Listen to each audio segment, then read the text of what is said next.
Breaking now देख रहे हैं आप और आपके साथ मैं हूं परवीन शेख। इस वक्त की बड़ी खबर आम आदमी पार्टी से आ रही है, जहां पर सत्येंद्र जैन और सौरभ भारद्वाज जो पूर्व मंत्री हैं, उनके खिलाफ एक और नया केस दर्ज किया गया है और कभी भी इन दोनों नेताओं की गिरफ्तारी हो सकती है।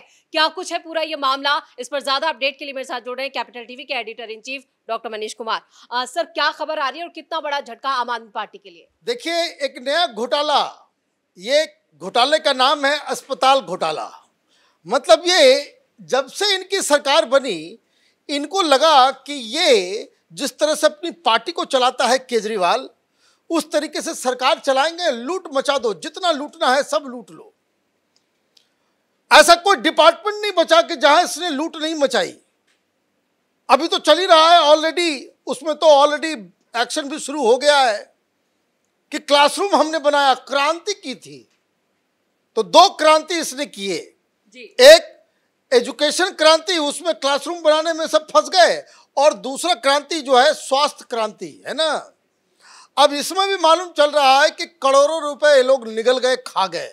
और यकीन मानिए, इस केस में भी ये आम आदमी पार्टी के नेता, उसके चट्टे बट्टे और उनके रिश्तेदार, किसी का मौसा निकलेगा, किसी का साला निकलेगा, किसी का मामा निकलेगा, किसी का चाचा निकलेगा, सब लोग मिलकर सब लूट रहे थे दिल्ली को।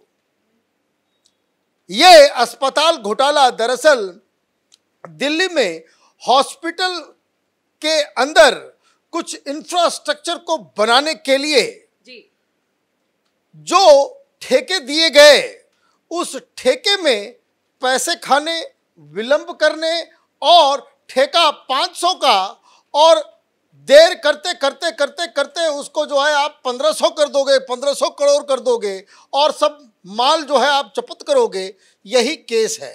तो एसीबी के पास एलजी साहब ने इस केस को दिया और परमिशन कल मिल गई थी एसीबी को कि भाई ये जो है आप उस पर केस कर सकते। तो अब एफआईआर दर्ज हुआ। एफआईआर दर्ज के बाद क्या होता है? एफआईआर दर्ज के बाद इनको बुलाया जाएगा, गिरफ्तारी की जाएगी। क्या मुख्य आरोप है इनके ऊपर? तो 7 आईसीयू अस्पताल में 6800 बेड्स बनाने थे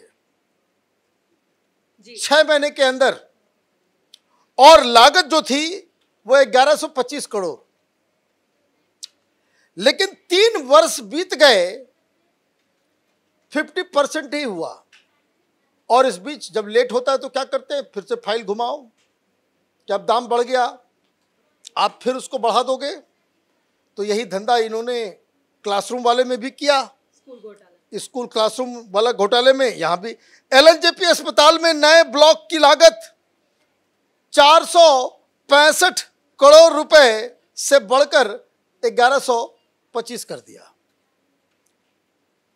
भाई, इनको दिक्कत ये है ना कि इनको ये लग रहा था कि हम तो कभी चुनाव हारेंगे नहीं, शीश महल बना लो, कौन पूछने जा रहा है? जब तक हमारी सरकार है कौन क्या कर लेगा? हम तानाशाह हैं, शहंशाह हैं, दिल्ली के मालिक हम हैं, यही तो कहता था ये। बिल्कुल। तो मालिक तो लूटेगा ही। तो ये लूट मचाया हुआ था। जो पॉलीक्लिनिक, 94 पॉलीक्लिनिक में सिर्फ 52 का ही निर्माण हुआ, पर लागत 168 करोड़ से इसको बढ़ा करके 220 करोड़ आपने कर दिया। तो ये जो 10 सालों में ये सारा चीज जो हो रहा था, तो कंप्लेन आया और बाकायदा उसके दस्तावेज भी मिले। और जब से ये नए स्वास्थ्य मंत्री आए हैं पंकज सिंह जी, वो थोड़ा और भी मेहरबान है इन लोगों के ऊपर। इनके कच्चे चिट्ठे, अभी तो ये शुरुआत, ये तो अलग केस है। इन लोगों ने किस किस तरीके का ये जो मोहल्ला क्लिनिक बनाया, उसमें जो घोटाला हुआ, उसमें भी जांच चल रही है।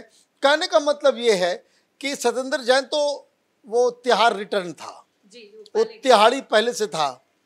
अब एक और तिहाड़ी बनने जा रहा है ये सौरभ भारद्वाज, जो अभी तक बचे हुए थे। हाँ, इसलिए आप देखिए ना, तुरंत निकल के जब वो पार्टी वार्टी, जब चुनाव हारा, तो यूट्यूब चैनल खोल लिया, और उसके बाद फिर उसको कहा गया कि नहीं तुम ही आओ इधर। अब ये बड़ी दिक्कत होने जा रही है कि एक और नेता जो है तिहाड़ी बनने जा रहा है। बिल्कुल। तो जिस तरह से आम आदमी पार्टी के घोटाले सामने आ रहे हैं, उससे केजरीवाल की दिक्कतें अभी तो और ज्यादा बढ़ने वाली हैं। सत्येंद्र जैन और सौरभ भारद्वाज कभी भी गिरफ्तार किए जा सकते हैं। और मेरे साथ जुड़ चुके हैं कैपिटल टीवी के executive editor Rajeev Kumar. Sir, Saurabh Bhardwaj के लिए कितना बड़ा संकट? देखिए, सौरभ भारद्वाज अभी बच बचाकर निकल रहे थे, इतने समय हो गया। केजरीवाल एंड कंपनी के जितने मेंबर थे जी, ये बोर्ड ऑफ डायरेक्टर्स के मेंबर जितने थे, उसमें अरविंद केजरीवाल, मनीष सिसोदिया, ये दोनों तिहाड़ घूमकर चले आए थे। सत्येंद्र जैन, वो भी तिहाड़ से आना जाना उनका रहता है, कई घोटाले में पकड़े गए थे। आतिशी मार्लेना परेशान है इस बात को लेकर कि 3-3 मुकदमे उनके खिलाफ चल रहे हैं। कभी भी मंजूरी केंद्र सरकार की आएगी, मतलब अमित शाह की तरफ से, मिनिस्ट्री ऑफ होम अफेयर्स की तरफ से, और उनके खिलाफ भी मामला दर्ज होगा। अब एक सौरभ भारद्वाज बचे हुए। सौरभ भारद्वाज स्वास्थ्य मंत्री हुआ करते थे और उनके समय में ये घोटाले सामने आए। ये छोटे मोटे घोटाले नहीं हैं। जैसे 2000 करोड़ रुपए में ये स्कूल के कुछ क्लासरूम बनाने का घोटाला मनीष सिसोदिया और सत्येंद्र जैन ने किया था, उसी तरह ये हॉस्पिटल बनाने का घोटाला ये सौरभ भारद्वाज और सत्येंद्र जैन ने किया। ये कॉमन शब्द है, कॉमन नाम है सत्येंद्र जैन का, क्योंकि जितने कंस्ट्रक्शन हुए वो तो पीडब्ल्यूडी मिनिस्ट्री के थ्रू हुए, और इसलिए अरविंद केजरीवाल ने सत्येंद्र जैन को पीडब्ल्यूडी मिनिस्टर बनाया था, क्योंकि उसको कंस्ट्रक्शन में अपने लोगों को ठेके भी देने थे। जितने जो क्लासरूम घोटाला हुआ है उसमें आम आदमी पार्टी से जुड़े हुए 17 ठेकेदार पकड़े गए हैं, 17 ठेकेदार। उसके बाद अरविंद केजरीवाल की साड़ू की कंपनी से ये डील कर रहे थे, उनको भी टेंडर दिया था, वो भी अभी जांच के दायरे में है। और अब यही घोटाला हॉस्पिटल निर्माण में हुआ है। 24 हॉस्पिटल में कुछ रिनोवेशन करना था, कुछ आईसीयू बेड बनाना था, और टोटल प्रोजेक्ट कॉस्ट था 5590 करोड़ का। ये छोटी मोटी रकम नहीं है, लेकिन अलग अलग जगहों पर इसे रिलोकेट किया गया था। 24 हॉस्पिटल, जिसमें से ये 11 हॉस्पिटल जो थे वो ग्रीनफील्ड थे, और जो 13 हॉस्पिटल वो ब्राउनफील्ड। मतलब ग्रीनफील्ड में वो हॉस्पिटल जहां पर पहले से उन जगह पर कोई कंस्ट्रक्शन नहीं था, सीधे हॉस्पिटल बनाया जाना था। इतने समय में उसने एक हॉस्पिटल तो नए बनाए नहीं, लेकिन फिर भी हॉस्पिटल के नाम पर पैसे खाए। और इस पूरे प्रोजेक्ट में अलग अलग हॉस्पिटल में इन लोगों ने कई तरीके अपनाए।